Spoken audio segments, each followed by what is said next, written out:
नमः शिवाय। आप सबको, आप सबके भीतर के भगवान को मेरा प्रणाम। क्षण भर के लिए बिल्कुल सीधे बैठ जाए, पीठ सीधी, गर्दन सीधी, आंखें बंद। एक गहरी सांस लेना, पूरी सांस भीतर, सांस बाहर और मन ही मन स्वीकार करना, शिव अनंत, शिव कृपा अनंत।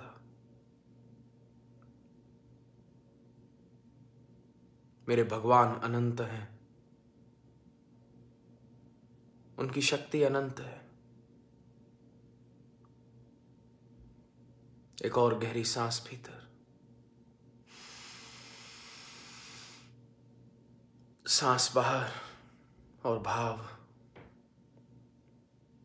अगर मेरे भगवान अनंत हैं तो उनका एक स्वरूप मेरे भीतर भी विराजमान है, क्योंकि मैं अनंत का हिस्सा हूं। अगर हर कण के भीतर मेरे शिव की शक्ति विराजमान है, आज मैं अपने शरीर में अपने भगवान को, उनके तेज को, उनके तप को स्वीकार करता हूं। जिस प्रकार से हर पत्ता वृक्ष का ही हिस्सा है, उसी प्रकार से मैं आज स्वीकार करता हूं कि मैं अपने भगवान से उत्पन्न और एक दिन अपने भगवान में लीन। एक और गहरी सांस लेना, सांस बाहर।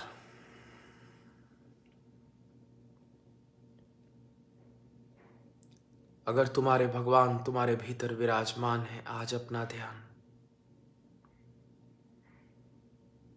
अपने शिव के उस स्वरूप की ओर लेकर के जाओ जो तुम्हारे भीतर।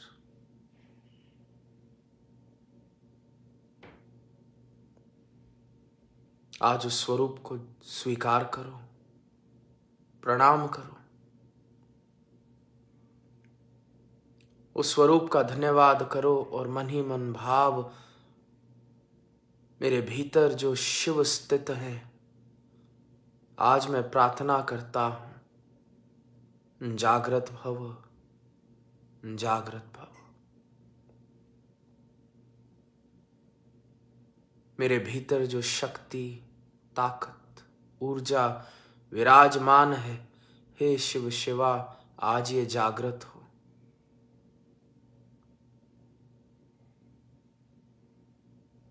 मेरे भीतर जो अनंत का बीज विराजमान है, मैं इसे स्वीकार करता हूं, प्रणाम करता हूं।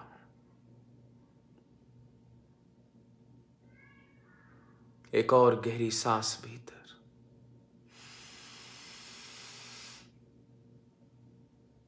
सांस बाहर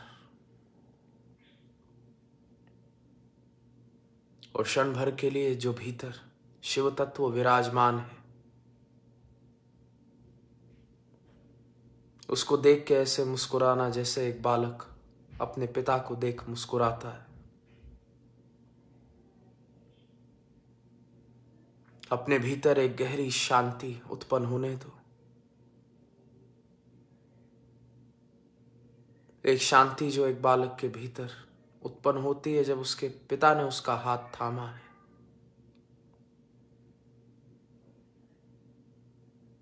When you feel safe, when you feel happy,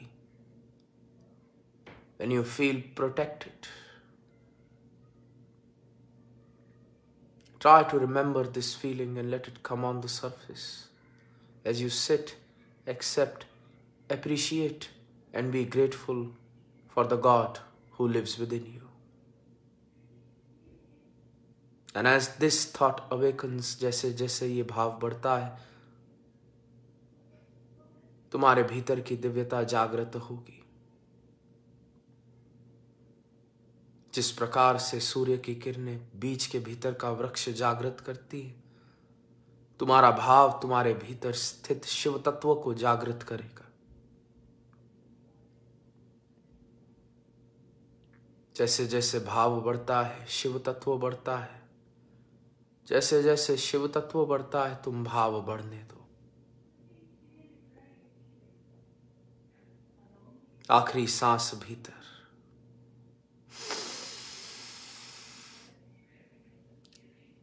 सांस बाहर और मुस्कुराते हुए धीरे धीरे अपनी आंखें खोलें, हथेलियों को रगड़ें और चेहरे को स्पर्श करते हुए अपनी आंखें खोल दें। मैं बहुत प्रेम व सम्मान से आप सबका स्वागत करता हूं आज के इस माइंडफुल मैटर्स में, और मैं प्रार्थना करता हूं कि आप सब जहां कहीं भी हैं खुश हैं, तृप्त हैं और उस दिव्यता की राह पर हैं। आज आपके साथ I would like to share एक अनुभव जो एक साधक का हुआ। अब धीरे धीरे कोविड रिस्ट्रिक्शंस हट रही हैं और बहुत समय के बाद कुछ साधकों के साथ बैठने का मौका मिला।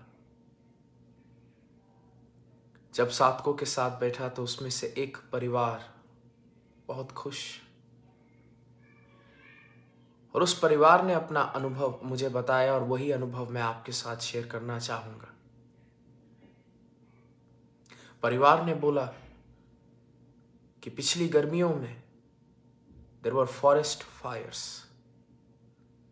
इतनी गर्मी पड़ी कि जंगल में आग लग गई,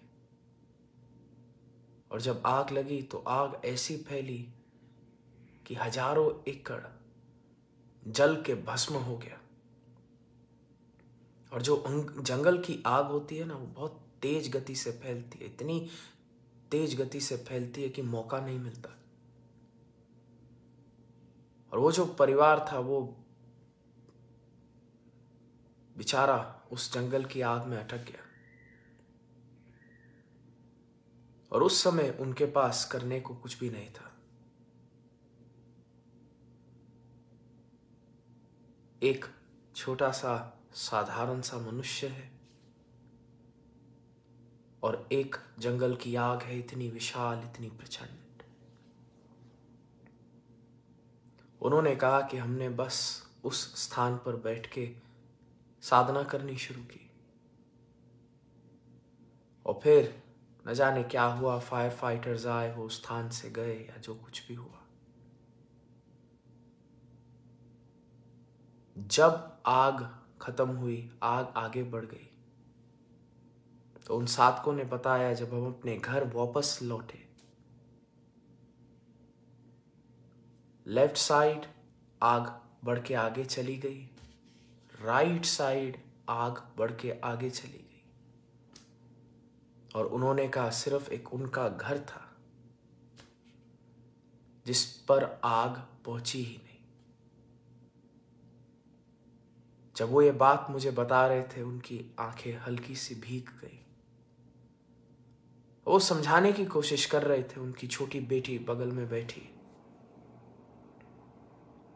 They were trying to be as logical as they could be, and they were trying to explain that just like, Moses parted the Red Sea, it is as if just for a second the fire was parted and everything on this side gone, everything on that side gone, but the place where our house was, somehow it was protected. आग कितनी भी ताकतवर क्यों ना हो, अगर मनुष्य इस बात को समझता है शिव अनंत, शिव कृपा अनंता, तो बहुत कुछ हो सकता है। क्योंकि जो भगवान है, जो शक्ति है, जो दिव्यता है, कभी आप ध्यान से सुनना तो हम कहते हैं भगवान को, हे Bhootnath, the one who is the master of all the elements, हे Pashupatinath, the man who is the master of all the creatures. हे महादेव, मैं आपको प्रणाम करता हूँ, स्वीकार करता हूँ, जागृत करता हूँ। अब ये घटना मैंने आपको इसलिए बताई, इसलिए नहीं कि आपका अपने भगवान पे विश्वास बढ़े। ये घटना मैंने आपको इसलिए बताई क्योंकि इस घटना से हम कुछ सीख सकते हैं। There is a very important lesson to be learned from this incident. And the lesson here is, how do we react to situations? हम किस प्रकार से जब घटनाएं हमारे जीवन में आती हैं तो उनका हम पे क्या प्रभाव होता है और हमारे रिएक्शंस क्या होते हैं। This is the most important lesson that you and I can discuss today, right here, right now. कुछ समय पहले WHO ने एक रिपोर्ट निकाली थी, जिस रिपोर्ट में वो बात करते इन द मॉडर्न वर्ल्ड किस प्रकार से एक पेंडेमिक कोरोना से पहले फैल रहा था, जिस पेंडेमिक को वो कह रहे थे the deaths of despair. Deaths of despair का मतलब उन्होंने कहा रोज कई सैकड़ों लोग मर रहे थे, और अगर आप उनके डेथ सर्टिफिकेट को देखते हो तो डेथ सर्टिफिकेट पे ये लिखा है हाँ लिवर फेलियर हो गया, हार्ट फेलियर हो गया, ओबेसिटी की वजह से मर गए, डायबिटीज की वजह से मर गए, ब्लड प्रेशर की वजह से मर गए। लेकिन अगर और ध्यान से आप शोध करते हो उस डेथ सर्टिफिकेट के ऊपर तो आपको पता चलेगा that the cause of death जो कोरोना लिखता है it is not liver failure. क्योंकि लिवर फेलियर क्यों हुआ, लिवर स्क्लेरोसिस क्यों हुआ? क्योंकि वो बैठ के दारू पीता था। दारू क्यों पीता था? बिकॉज भीतर इतना स्ट्रेस था, इतनी एंजाइटी थी, उसको पता ही नहीं how to deal with that stress and anxiety, तो वो दारू पी रहा है। तो अगर हमने लिख दिया डेथ सर्टिफिकेट के ऊपर death by failure of liver, it is false. It is not by failure of liver, it is by stress. एक आदमी ओबेसिटी से मर गया और आपने लिखा okay heart pressure because of weight, इसलिए मर गया। लेकिन और शोध करते हो तो पता चले food was the only comfort, इस व्यक्ति के जीवन में और कुछ था ही नहीं। तो इसलिए जब दुखी होता, जब भयभीत होता, कुछ भी होता तो वो खाने के पास जाता अपना प्रेम खोजने, शांति खोजने, और खा खा के मर गया। और ऐसे करते करते कई हजार हफ्ते के उन्होंने डेथ सर्टिफिकेट्स निकाले जिसमें लिखा तो है कि हाँ ऑर्गन फेलियर से ये लोग मरे हैं, लेकिन it isn't organ failure, it was lifestyle disorders caused due to the hardships, the mental pressures, the stress and the anxiety caused because of the life we live today. तो उन्होंने कहा addiction doesn't kill so many people, polio doesn't kill so many people, dengue doesn't kill so many people. What actually kills people is the mental pressure, the mental blockage. Everything else that you see, the lifestyle disorder, it is a symptom of that mental blockage, of that pain that may come in our lives. And because of this concept of deaths of despair, another concept started coming up, a great aversion to pain. क्योंकि जब दर्द होगा, दुख होगा, तो हमें पता ही नहीं how to deal with that pain. That pain will persist, it will become a lifestyle disorder, the lifestyle disorder will become a disease, and the disease will lead to death. Hence, this pain led to a new concept that said we should be averse to pain. And this thought led to another crisis, the opioid pandemic. Why? Because in the 90s and the 2000s, चिकित्सकों को लगना शुरू हो गया कि देखो, दुख तो बहुत खराब चीज है, दर्द तो बहुत खराब चीज है, बहुत ही ज्यादा स्ट्रॉन्ग पेन किलर्स प्रिस्क्राइब करो लोगों को। और पेन किलर का मतलब क्या था कि मुझे फीलिंग ही होनी बंद हो जाए। अब आप खुद सोचो, मुझे दुख है, मुझे दर्द है, और मैं दवा खाता हूं कि मुझे फीलिंग ही ना हो। और मैं ये नहीं सोचता कि ठीक, मुझे दुख भी नहीं हो रहा, मुझे दर्द भी नहीं हो रहा, लेकिन अगर फीलिंग ही नहीं हो रही तो साथ ही साथ मुझे शायद खुशी भी ना हो, साथ ही साथ मुझे प्रेम की अनुभूति भी ना हो, साथ ही साथ मुझे भक्ति की भी अनुभूति ना हो, साथ ही साथ मुझे कोई भी अनुभूति ना हो। And the opioid pandemic cut up all the other sequences that used to happen in the protocol of the death of despair. Death of despair में क्या होता था? पहले दुख था, फिर कष्ट थी, फिर पीड़ा थी, फिर लाइफस्टाइल डिसऑर्डर था, फिर बीमारी थी, फिर इवेंचुअली डेथ थी। ओपियोइड पेंडेमिक में क्या हुआ? दर्द हुई, दवा खाई, एडिक्शन हुई, सीधा ही डेथ, ओडी।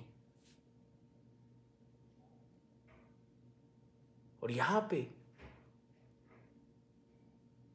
एक समय के बाद कहीं ना कहीं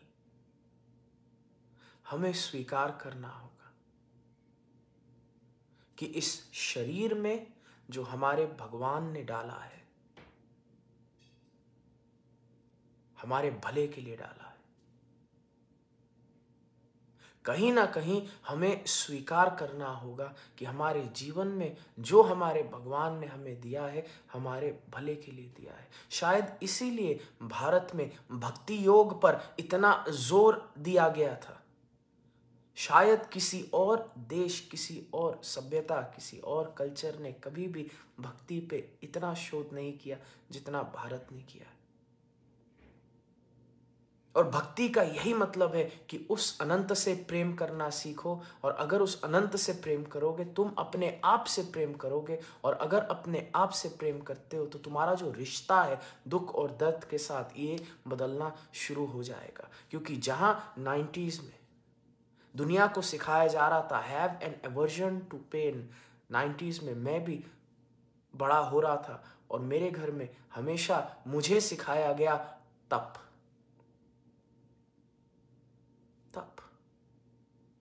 तुम्हें याद होगा, हो सकता है तुम्हारे माता पिता भी तुम्हारे साथ वैसे हों।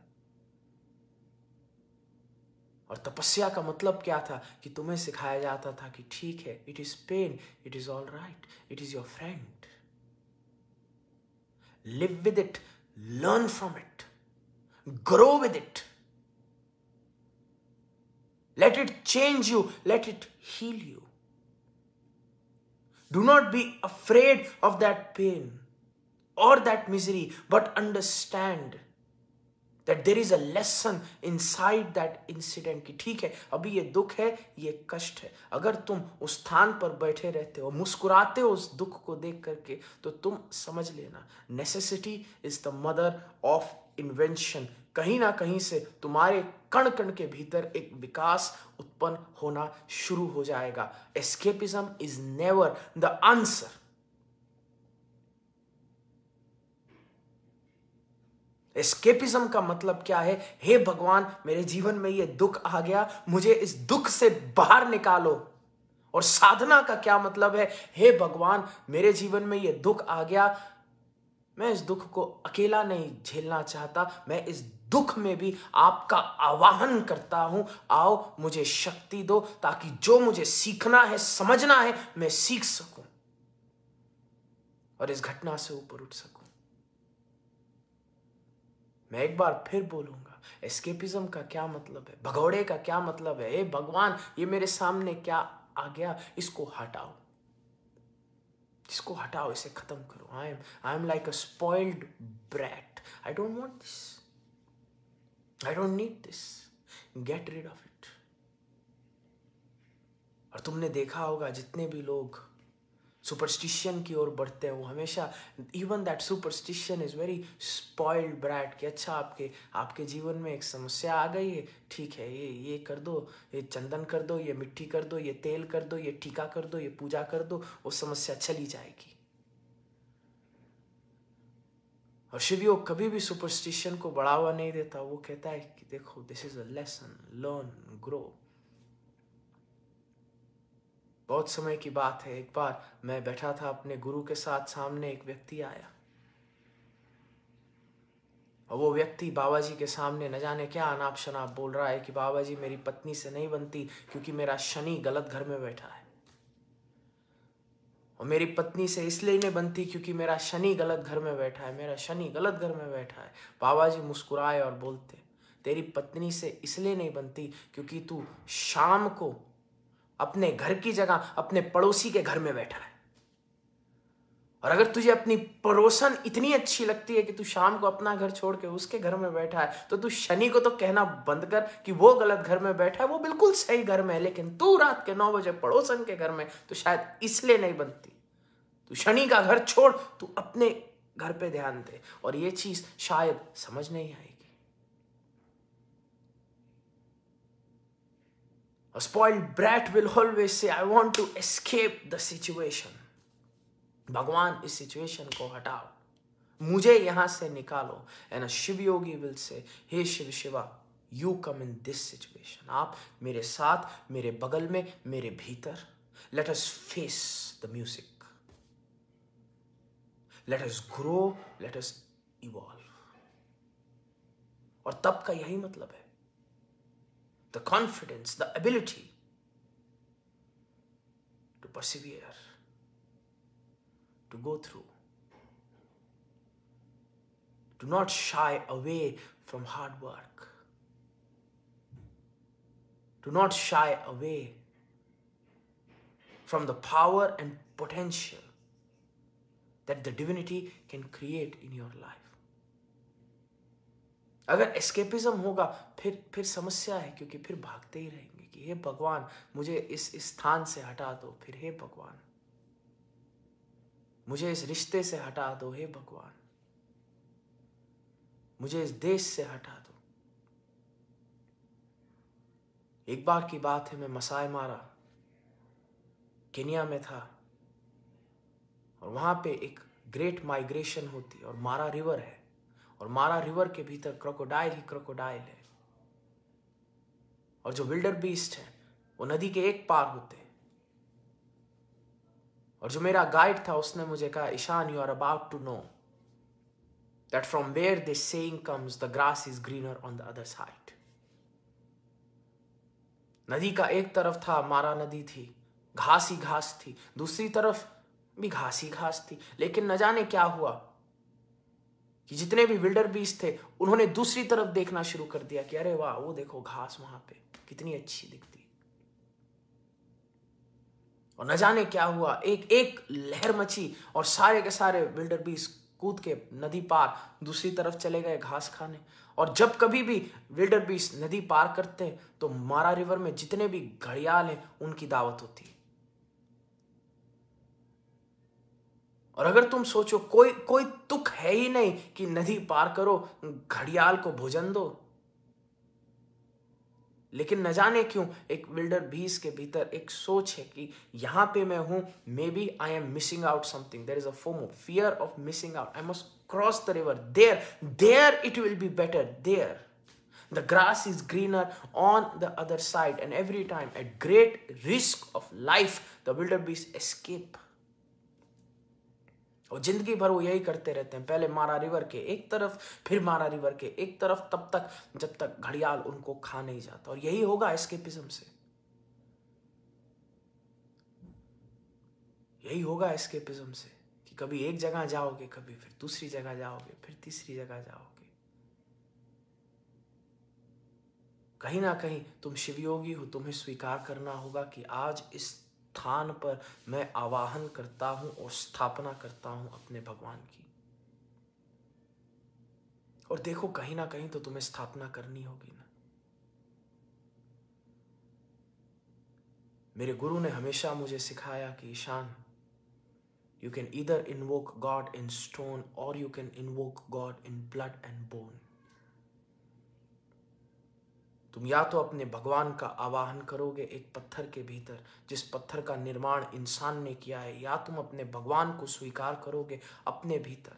और याद रखना, तुम्हारा निर्माण भगवान ने किया है। So I would rather trust God than trust man.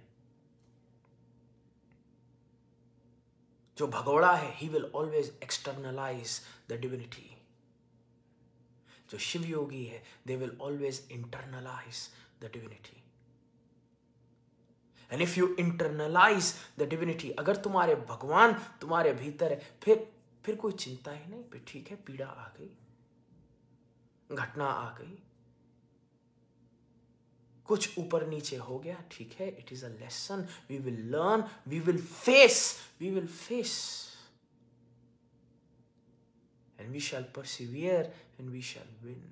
क्यों? क्योंकि शिव अनंत, शिव कृपा अनंता। और जब इस परिवार से मैंने बात की, जिस परिवार की मैं बात कर रहा था आपसे, वो परिवार जिसके घर के सामने आग आई, न जाने कैसे 2 हिस्सों में विभाजित हो गई। जो फायर फाइटर्स हैं वो भी सर पकड़ के बैठे हैं कि हुआ कैसे।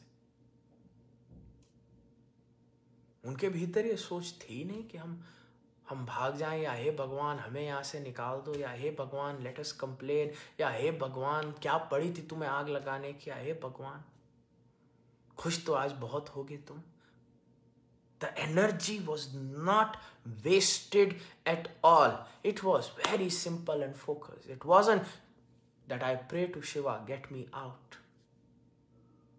The energy was simple. Hey Shiva, come here right now. Stay with us. Be here. I invoke you. I accept you. And I am grateful to you. And you are in this situation, in me, right now, right here. और जब भूतनाथ, पशुपतिनाथ तुम्हारे साथ है, तो अग्नि तो बस पंचभूतों का एक हिस्सा है। फिर अग्नि भी तुम्हारी सुनेगी, फिर संसार भी तुम्हारी सुनेगा, और फिर तुम पाओगे तुम्हारे जीवन में एक दिव्य, शक्तिशाली और गहरा बदलाव उत्पन्न होना शुरू हो जाएगा। और यही मैं चाहता हूं कि अब अपने जीवन में कोशिश करो ये बदलाव लाने की। The grass is not green somewhere else. Or maybe the grass is green there because it rains there a lot. What you need in this moment right now is maybe the rain and the shower of Sanjeevani. Maybe what you read right now, here in this moment, is the blessings and the grace. शायद तुम्हें इस स्थान पर वो दिव्यता चाहिए, और शायद अगर वो दिव्यता का तुम इस स्थान पर आवाहन कर लोगे तो ये स्थान भी उतना ही हरा भरा, खूबसूरत, दिव्य, ताकतवर, मजेदार हो जाएगा। कभी तुमने देखा है कि एक स्थान पर अगर तेजाब फेंक दो फिर कुछ उगता ही नहीं? तुम्हारी नकारात्मक सोच, नकारात्मक भाव, तुम्हारे भीतर का दुख और घृणा तेजाब फेंकना है भाग्य के ऊपर, फिर कुछ नहीं उगेगा। फिर तुमने खेत में नमक डाल दिया। तुम्हारी श्रद्धा, तुम्हारी भक्ति, तुम्हारा विश्वास खाद है। तुम अपने भाग्य पे हमेशा खाद डालो, भक्ति डालो, दिव्यता डालो, प्रेम डालो, नकारात्मकता का तेजाब मत डालो। अगर खाद डालोगे तुम पाओगे, बाहर चाहे जो कुछ भी हो, तुम्हारा भाग्य उदय होता चला जा रहा है। समस्या कहां आती है? जब हमारे जीवन में ये सोच नहीं कि हमारे भीतर भी भगवान है, कि हम एक अनंत से जुड़े हैं। और अगर ये सोच नहीं होगी तो अगर दुख होगा और पीड़ा होगी, it will bring chaos and confusion. Because then I do not understand why it happened to me. And if I do not understand, and if there is chaos, there is confusion, then the only thing that I can do is maybe go to the process of deaths of despair or go to the process of the opioid pandemic. But there is a third way also. एक तीसरा उपाय भी है, शिव योग का उपाय, साधना का उपाय, हीलिंग का उपाय, खुशी का उपाय। और उस रास्ते पे जब तुम चलते हो, तुम अकेले नहीं हो, तुम्हारे भगवान तुम्हारे साथ है, तुम्हारे गुरु तुम्हारे साथ है। You change the relationship that you have with stress and pain. Pain is not bad, stress बुरा नहीं। कुछ समय पहले साइंस बियॉन्ड साइंस की कॉन्फ्रेंस में बाबा जी को भी न्योता दिया और बहुत सारे चिकित्सक थे और किसी एक चिकित्सक ने शुरुआत की कि स्ट्रेस कितना खराब है, देखो ओपियाइड पेंडेमिक के पीछे स्ट्रेस है, डेथ्स ऑफ डिस्पेयर के पीछे स्ट्रेस है, स्ट्रेस खराब है, स्ट्रेस को मारो, स्ट्रेस को पीटो, स्ट्रेस शैतान है, पत्थर मारो इसको। न जाने क्यों इतिहास में हमेशा इंसानियत शैतान ढूंढती, दानव ढूंढती। और ये जो कंसेप्ट है ना देवता दानव का, ये सनातन धर्म का नहीं, ये बाहर से आया।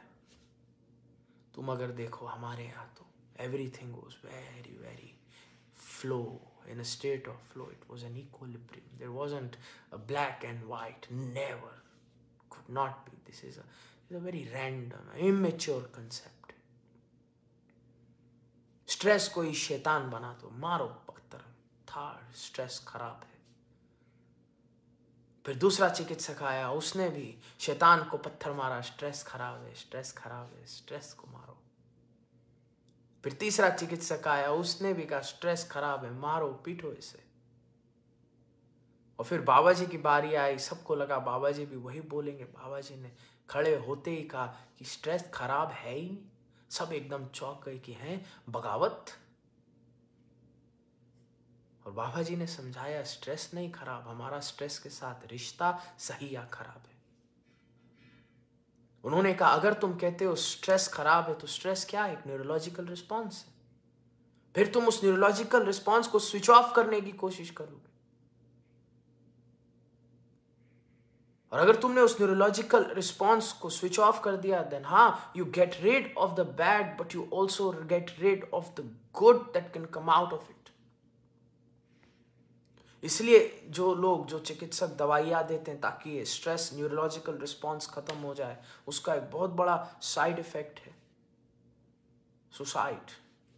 Suicidal thoughts, tendencies. क्यों? क्योंकि मोटिवेशन ही चली गई। Yes, stress causes fear, but look at the bright side. जब तुम मिर्ची खाते हो, स्वादिष्ट खाना खाते हो, चटपटा खाना खाते हो, क्या होता है? स्ट्रेस।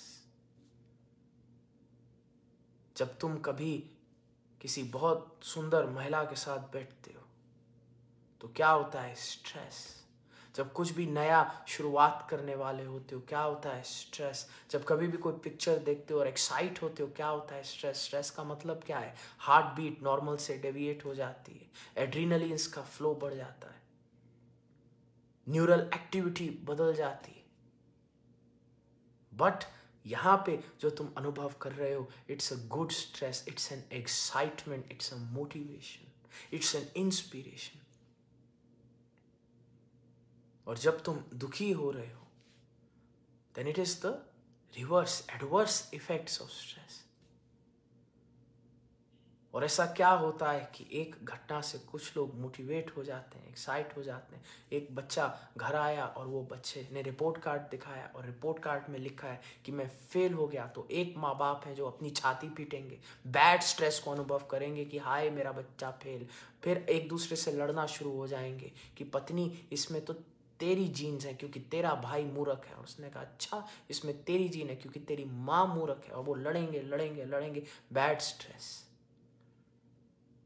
और दूसरे माँ बाप हैं, देखेंगे कि रिपोर्ट कार्ड खराब है तो सोचेंगे कि ओहो हमने इस साल तुम्हें समय नहीं दिया, अब हम सब मिलकर मेहनत करेंगे और तुम्हारे ग्रेड्स को और अच्छा करेंगे, तुम्हें और अच्छी पढ़ाई कराएंगे। We will work hard, we are motivated now, we look at this and we say that oh this situation can be better. I invoke Lord Shiva in this situation right now right here. अब मैं शंखनाद करता हूं कि आज से मेरी यात्रा शुरू हो रही है, जिस यात्रा में मैं अपने बच्चे के भीतर ज्ञान जागृत करूंगा।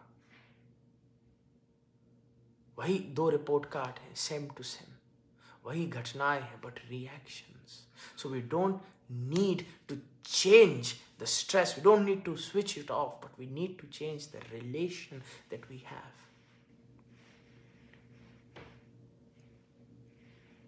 हमारी रिलेशन कब बदलेगी? When we stop escaping and we start invoking. संत क्यों बात करते थे स्थापना की? कि मैं उस अनंत को स्थापित करना चाहता हूं। तुम खुद सोचो, क्या तुक है सनातन धर्म में स्थापना करने की? वो तो अनंत है, शिव अनंत, शिव कृपा अनंता। फिर तो वो कुर्सी में भी है, पंखे में भी है, लाइट में भी है, दीवार में भी है। फिर हमने एक स्थान पे क्यों स्थापित किया? क्योंकि संत दिखाना चाहते थे कि तुम भगवान को एक स्थान पे अगर स्थापित कर सकते हो तो तुम अपने भीतर, अपने जीवन, अपने रिश्ते और तुम्हारे जीवन की घटनाओं में भी स्थापित कर सकते हो। तुम्हें अपने जीवन को अकेले जीने की जरूरत है ही नहीं, तुम अकेले हो ही नहीं। This is the biggest illusion with which you want to live your life. It is not true. और अगर तुम्हें लगता है तुम अकेले हो तो तुमने खुद अपने आप को ये सोच प्रदान की है। अब ये महल जो तुमने अपने चारों तरफ बना दिया, जिस महल में खुद बंद होकर के बैठे हो, अपने गुरु के ज्ञान का हथौड़ा लो और तोड़ो इस दीवार को, इस द्वार को। अब इस महल के गिरने का समय आ चुका है। अब तुम्हारे जीवन में भी सूर्य उदय होना है। अब तुम्हारे जीवन में भी शक्ति आनी है। अब तुम्हारा भी एक रिश्ता बदलना है तुम्हें दुख के साथ। ये दुख है ही नहीं, ये तो तप है, ये तो साधना का मौका है, ये तो सीखने का जरिया है। और तुम शक्तिशाली हो। तुम्हारे भीतर कुछ भी अगर है, it is not a mistake, it is part of a divine plan. Accept that plan, but more than anything, accept the power that you have right now inside you. तुम्हारे भीतर एक शक्ति है, ताकत है, दिव्यता है, ऊर्जा है। उसको स्वीकार करो, जागृत करो, ताकि तुम साधना के मार्ग पे चल सको। अगर ऐसा होगा तो हर घटना, हर दुख तप का कारण बन तुम्हें लेकर के जाएगा तुम्हारे शिव की ओर, साक्षात्कार की ओर। और अगर स्थापना नहीं, आवाहन नहीं, तो फिर वो 2 रास्ते जो चिकित्सकों ने कहे हैं, despair and opioid.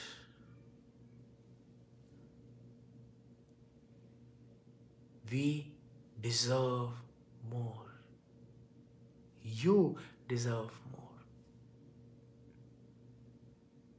You are the child of God. Why? क्योंकि तुम्हारे भीतर आज की तारीख में तुम्हारे भगवान विराजमान है। आज भी जब तुम मुझे सुन रहे हो और बाहर से न जाने कैसा तुम्हारा चेहरा है, हो सकता है डबल चिन्ह दिखा करके सुन रहे हो और हो सकता है लेटे लेटे सुन रहे हो, तुम्हारा भगवान तुम्हारे हृदय में आज भी मुस्कुरा रहा है। हर बार जो बाहर है तुमने उससे जुड़ने की कोशिश की, आज तुम्हें नहीं लगता जो भीतर है तुम्हें उससे भी जुड़ने की कोशिश करनी चाहिए? और यही मैं आपको बताना चाहता हूं। Escape is telling God, get me out of the situation. Sadhana is telling God, I invoke you in this situation right now. Be with me, be in me, be around me. Help me. Show the path, the way to the people that I love. बहुत ज़रूरी है कि अब आप सब साधना के मार्ग पे चलना शुरू करो और याद रखना, तुम्हारा जीवन अवश्य बदलेगा, अवश्य बदलेगा। शिवयोगियों के जीवन में चमत्कार नहीं होते। ये मैं क्यों कह रहा हूं? क्योंकि चमत्कार का मतलब है कुछ कभी फूला भटका जीवन में घटित हो जाए। कोई चीज जो रोज होती है उसको चमत्कार नहीं, दिनचर्या कहते हैं। जो उस परिवार ने मुझे बताया कि उनके साथ घटित हुआ, ये उनकी दिनचर्या है। क्यों? क्योंकि रोज कुछ ना कुछ होता है। और कभी तुम किसी शिव योगी से बात करोगे ना, तुम्हें इस दिव्य दिनचर्या के बारे में पता चलेगा। It is high time we stop escaping life and we start living life. And I thank the Guru and the path of Shiv Yoga and the Siddhas of Shiv Yoga and the immortals of Shiv Yoga for giving me the tools so I can live my life. I thank the immortals of Shiv Yoga, the Siddhas of Shiv Yoga, the Gurus of Shiv Yoga. I thank them, I thank their tapasya, I thank their knowledge, and I thank their grace for choosing me to be a vessel of their light, for helping me achieve my true purpose. Always, always remember this. ठीक है? बहुत अच्छे। आप सबको, आप सबके भीतर के भगवान को मेरा प्रणाम। मिलते हैं अगले हफ्ते माइंडफुल मैटर्स में। और हर बार की तरह बिफोर यू गो, कोशिश करें इस वीडियो को ज़्यादा से ज़्यादा शेयर करें। इस वीडियो में ब्लेसिंग्स लिखें बाकी सब साधकों के लिए, उनको भी दिलासा दें। कोई अगर अंधकार में फंसा है कि देखो तुम उस अंधकार में अकेले नहीं, अगर टटोलोगे तुम्हें तुम्हारे भगवान और गुरु साथ बैठे मिलेंगे। Bless you. नमः शिवाय।